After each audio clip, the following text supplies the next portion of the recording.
Thank you so much. I feel very humbled, and today is not my day. It's a day for these beautiful women. And when he reached out to me, he reached out to me through LinkedIn. And I'm not a social media person, but it's something I started recently. So when he reached out to me, I said, something just connected, and I said, I think I want to be there. And so I responded, and I said, okay, so what do I tell him? And I said, okay, maybe I can also share my experiences. I don't know what is planned. I said, let me throw it out there, whatever happens.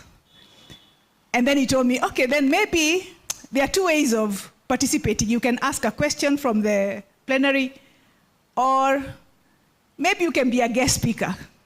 I said, okay, I can be a guest speaker. Then the following day he told me, oh, you can be the main speaker.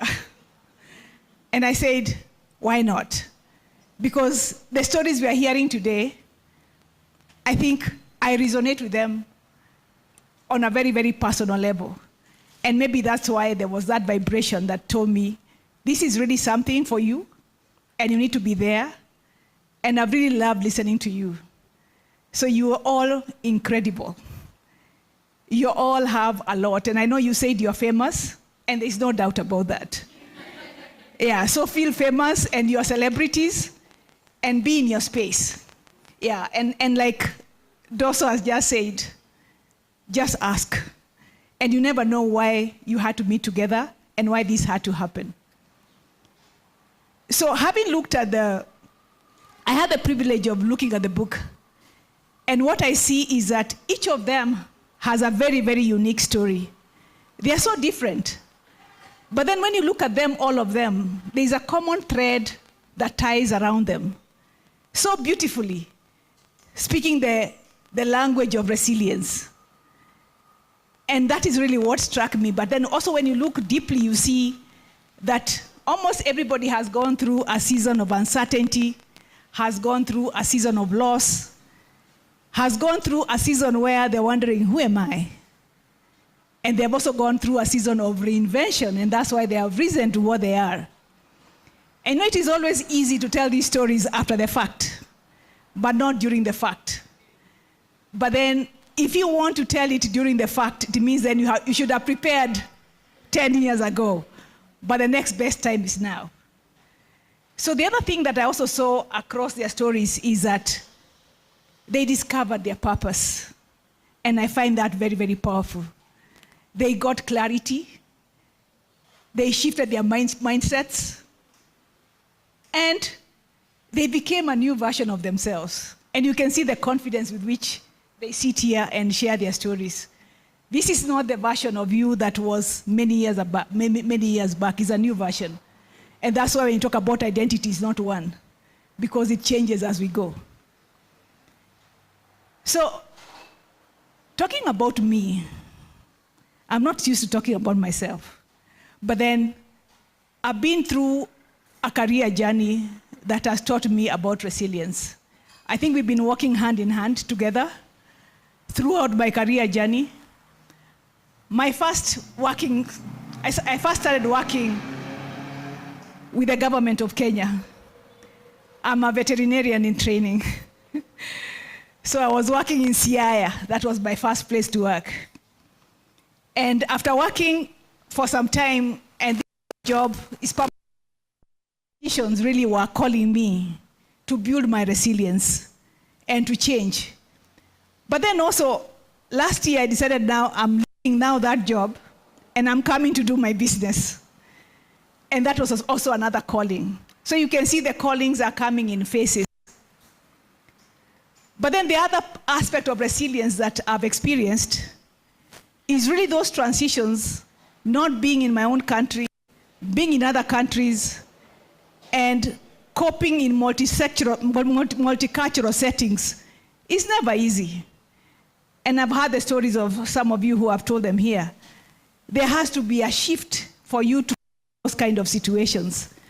And also, being in areas where you're not even there with your families is never easy. So this is really what has set me up for what I am. But above that, my work was about resilience. This is what I did every day. And resilience here looked at the poor people, the farmers, and the rural people, and how to just ensure their food security, nutrition security, the adaptation to climate change, conflicts, social inclusion, gender equality, livelihoods. This is what I did every day. But then there was one time along my career, I felt very, very hollow because we were doing all this for people. But then I realized that we are giving from an empty cup. And because when you go to some of these countries, I've had the privilege of being in Southern Sudan, being in Somalia, and seeing the situations there, it becomes a bit overwhelming. You feel like you almost want to have everything and give to them and change their lives. And that leaves you feeling guilty that you're even living a good life and they are struggling. And so I realized I was not the only one. A lot of my colleagues were feeling the same. And that's what brought me to this stage of talking about resilience. Start with yourself, because you can't give what you don't have. And so that's where my journey started on resilience. But it really started about other people. And then I realized that even us who are purporting, and I think a question was asked here, I've just realized it's not a one-off event. This is something that happens to us along our life journey. So the way I look at it is, it's almost like a dance. So it's a dance between fear and ambition. It's a dance between loss and growth, and also who you are and who you're becoming. So you can see there's always some tension in between. So that's the way I see resilience. And pulling out from all these stories and also what I know, I want just to talk about 3 A's. And these are very common themes that have come from all these stories. And the first A is anchor. The second A is agency, and the third one is alliance. So when you talk about anchor, it's about who you really are, your authentic self. Who are you? You know, if you ask me who I am, I'll tell you my name is Joyce. And I'm here speaking to you. But I think beyond that, who am I? And I saw that cut across almost every story here. Everybody was asking, who am I? Particularly when you face disruptions in life. That's when you calm down and it kind of humbles you and your ego is gone and you're wondering, who am I? And why am I on this earth? And I want to tell you, maybe because I've gone through similar situations. So after working for several years, and the last time I was in an NGO, I told you it was tricky. I lost my job, and it came very unexpectedly. And when that happened, I felt like they stripped something off me. Because I didn't know who I was without my title, without my job. Just like what we are hearing here. I had no clue who I was. And I remember that time, because I used to go to offices in Nairobi, in town. And you know how they ask you to register? There is always that book where you put your name, where you're from, and then they ask you your telephone number, and then you sign. My biggest nightmare was that column of from where? Because I didn't know where am I from. And at times I'd wonder, what do I write? Should I say I'm from Nairobi? Maybe they won't understand. Should I say I'm unemployed? Or do I just tell them the full story? But you know, these are security guys, and they just want you to fill the thing and leave. And out of frustration, what I did, I went and registered a business name, and I gave myself a title. And my new title was lead consultant. Not that I had consulted for anyone, but this opened the doors for me. So it was a bold move that I took. I later became a consultant, and the business name became a real company later. But that is what I did. But then I was still hiding behind another label. I had not really finished finding out who I really am. And so when you don't learn the lesson, it comes back again. So a couple of years later, I get my first international posting with the United Nations in Nigeria, and I leave my family behind. And when I'm there, again, I got into an emotional turmoil. And I realized I was very comfortable with being a mother, with being a wife, with being a sister, with being all these things. But I never, ever, ever spent time with myself, ever. And there's nothing like, so it was almost like a nightmare every night, like I'm here and I'm alone with my thoughts. It was very, very difficult. And that time, I remember I read a lot of books. I listened to a lot of podcasts. I listened to TBN. I knew all the preachers and everything they say. But then look where I was looking for myself externally. I had not done the inner journey, the inner job. And I think that's what we had. Everybody here is talking about the inner job. And so when eventually I did the inner job, that's when I started realizing, who am I really without all these other things that are put on me? And that's when I would say I went through a self-discovery journey.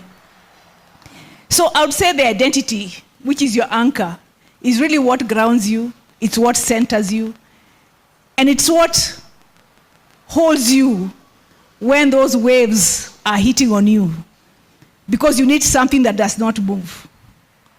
So the anchor is important, but it's not everything. The next one is the agency. And the agency is knowing that you have a choice. You have the capacity, and you have the responsibility. So it's reaching that point where you say, no one is coming to save me. I need to save myself. And I think that was very beautifully portrayed here when these ladies were at rock bottom. The only place to look was up. I saw one of them said there was a basement. So it was below the bottom.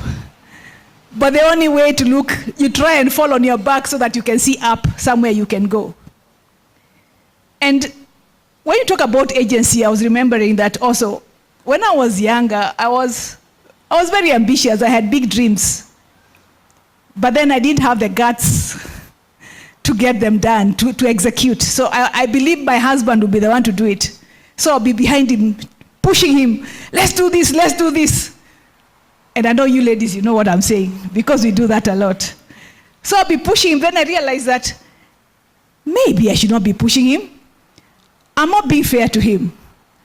And that's when I realized that my dreams are God-given. And if God gave them to me, He also gave me the capacity to implement them. And I also realized that asking Him to see things to see my visions is almost like asking Him to wear my prescription glasses and see the same clarity that I'm seeing. So I was basically being very unfair. And that's the point when I said, if it's to be, it's up to me. So I take the responsibility.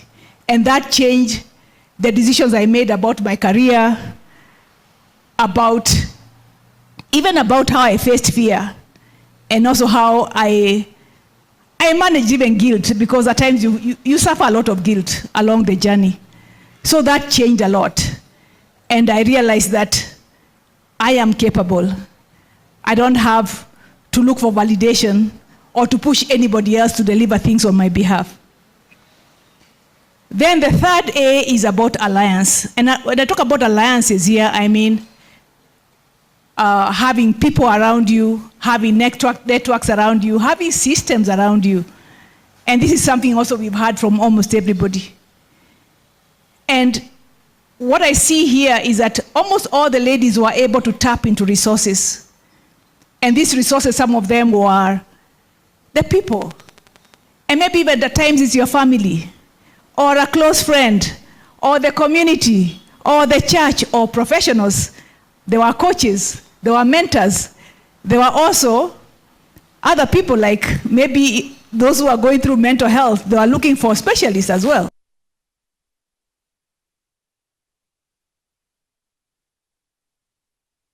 There is somebody in your corner watching over you. And I think that is what we need to nurture. Grow those networks. But then we have to invest in them. They don't just happen. So for me, my closest support was my family. And I'll say particularly my husband. He even offered to stay with my children when I was away. And my daughter is here. Where are you? Yes.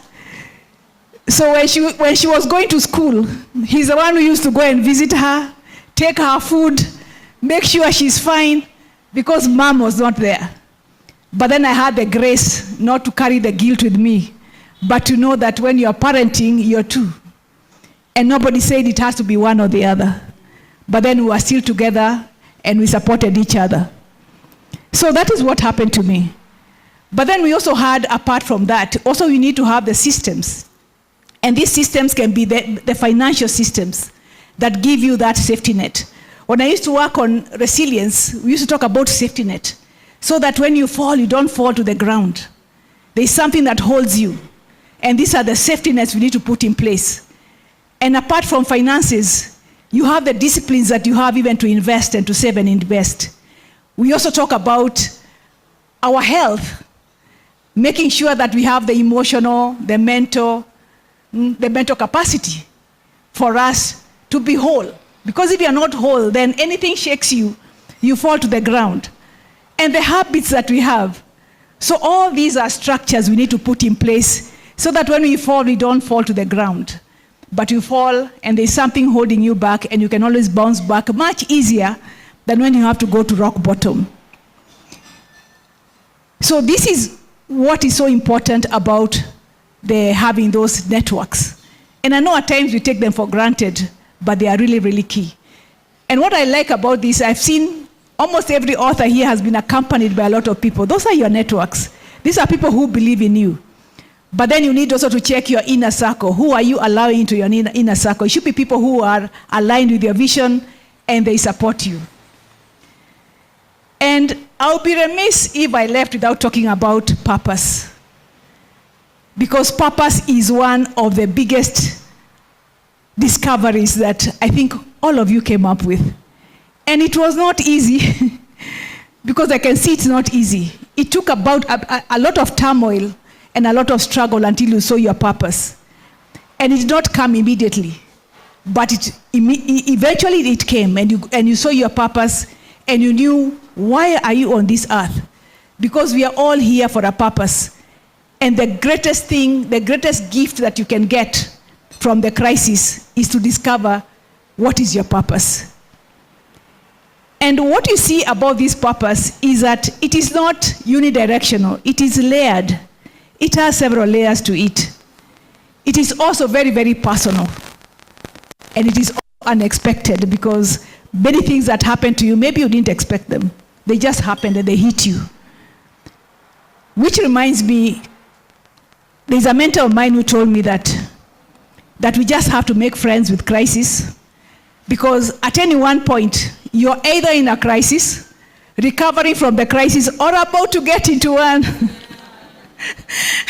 And I don't want to be a doomsday sayer, but that is just a reality, and that is really what life is. So having that purpose also, I think, was very, very powerful. And beyond the purpose, I think what I really like about this is that you worked on your self-leadership, but then eventually now you're leading in spaces which are impacting other people. You're adding value to other people. So your message is no longer yours. You are sharing it with the world. And I think that is a gift. You can say, this is what I got from this. And this is also what you are sharing with all of us through the book. So, as I conclude, I want to say congratulations to all these ladies. You don't know how proud I am of you. I think I have 50 books that are yet to be written. But you give me the courage to know that you can actually do it. Just sit down and just do it. And when you have 8 people around you, then you encourage each other. If you ask my daughter, she'll tell me I've been writing books like all my life. But I think now I'm feeling very encouraged. The ones I wrote were technical books, but now I want to write about books of life. So that is what I want to do now. And what I want maybe for you to remember is that, just reiterating that life is a dance. So it's a dance between fear on one side, ambition on the other side. Loss on one side, because what makes us go to rock bottom is what we've lost. And on the other side, we have growth. And it is also about who we were and who we are becoming. And the becoming journey has not ended. We are still becoming. So we have to make peace with the becoming. And I think there is a better version of yourself waiting for you.